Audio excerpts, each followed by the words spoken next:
जब बीबी हलीमा बीबी आमिना रहमतुल्लाह अलैहा के घर पहुंची तो उन्होंने देखा गोद से नूर फूट रहा था। वो अब्दुल्लाह रजी अल्लाहु अन्हा की निशानी था, जिसकी पेशानी से रोशनी झलकती थी। उसे देखते ही बीबी हलीमा के दिल में बेपनाह मोहब्बत उतर आई। जैसे ही उन्होंने बच्चे को सीने से लगाया, उन्हें महसूस हुआ कि उनके सीने में दूध भर गया है। उनका अपना बच्चा जो रात रात भर रोता था, अब चैन की नींद सो गया। हारिस ने जब अपनी कमजोर ऊंटनी को देखा तो हैरान रह गए। अब उसके थनों से भी दूध निकल रहा था। उन्होंने पिया और ताजगी महसूस की। बीबी आमिना रहमतुल्लाह अलैहा ने अपने लाडले को प्यार से बीबी हलीमा की गोद में दे दिया और बीबी हलीमा ने मुस्कुराकर कहा, हारिस, ये बच्चा तो हमारे लिए रहमत बनकर आया है। जब बीबी हलीमा, हारिस और नन्हे मोहम्मद सल्लल्लाहु अलैहि वसल्लम गांव की ओर लौटे तो जो दुबला गधा कभी सबसे पीछे रहता था, आज सबसे आगे दौड़ रहा था। बाकी औरतें हैरानी से पूछने लगी, बीबी हलीमा, ये वही गधा है जो रास्ते में ठहर ठहर जाता था? बीबी हलीमा मुस्कुराकर बोली, ये सब उस नन्हे मेहमान की बरकत है। गांव पहुंचते ही उनके घर की हालत बदल गई। जहां कभी सूखा था, वहाँ हरियाली उगाई। उनकी बकरियां चरकर लौटती तो पेट भरा होता, जबकि दूसरों की बकरियां खाली पेट वापस आती। लोग पूछते, हलीमा, तुम्हारे घर ये कैसी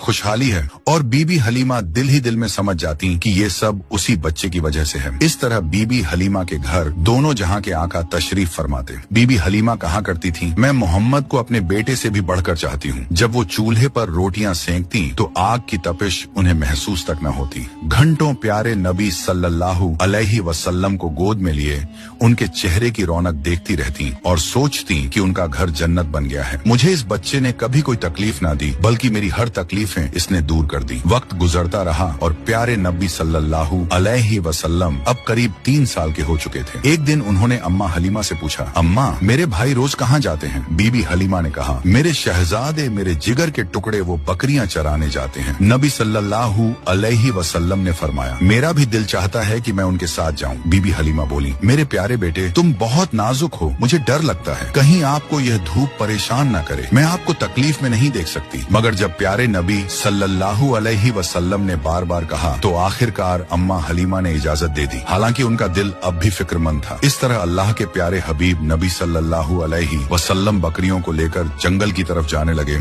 और इसी तरह 4-5 दिन गुजर गए। आगे की कहानी